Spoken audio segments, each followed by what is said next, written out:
ثالثه ثانوي عاملين يا رب تكونوا كويسين.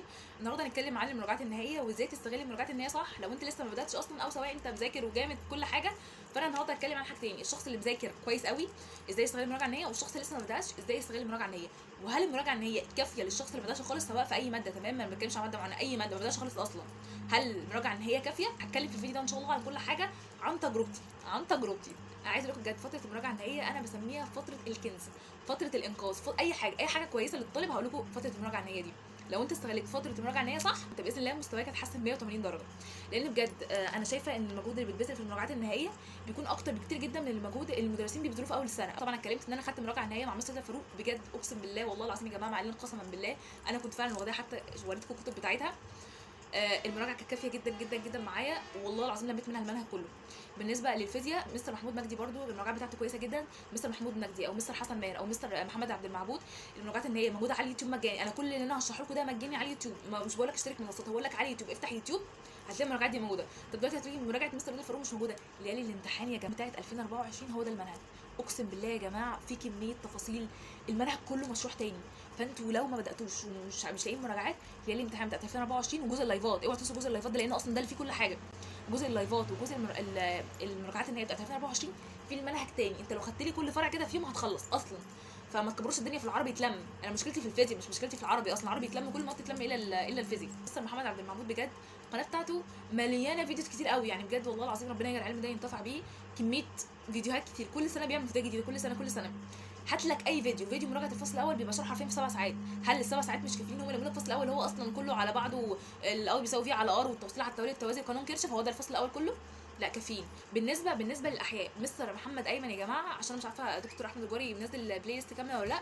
مستر محمد ايمن الليالي الامتحان كامله موجوده، يعني شرح كل باب تقريبا في 7 ساعات تقريبا او 6 ساعات برده، شرح تفصيلي فيه كل حاجه. اصلا الاحياء ماده ادبيه كمذاكره ولكن علميه في الحل، يعني انت لو ذاكرت اصلا من الكتاب هي نفس المعلومات اللي المستر هيقولها لك. دكتور محمد ايمن او دكتور احمد الجوهري المنهج كامل، اكتب بس كده مراجعه الدعم والحركه هيظهر لك كذا فيديو، مراجعه الهرمونات هيظهر لك كذا فيديو، مراجعه التغافل، مراجعه المناعه، البيولوجيا الجزيئيه، كل ده تمام.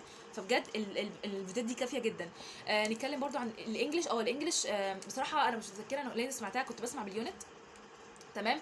مستر انجليشاوي كان بيعمل اليونت اصلا في ساعتين، فانت مثلا لو سمعت 12 يونت في 24 ساعه، يعني انت لو بجد قعدت، انا اصلا كنت بعمل اي فيديو على سرعه دبل، انا كنت بعرف اتفرج على اي فيديو على سرعه دبل بجد، وده مش عشان انا بسرع، انا مش بفهم غير لما يكون سرعه 2. عايزه اقول لكم ان انا اي فيديو بيقابلني دلوقتي برده على طول سرعه 2، لو فيديو اصلا ما بتعملش سرعه 2 بسكيب على طول، ما عنديش وقت انا للكلام ده.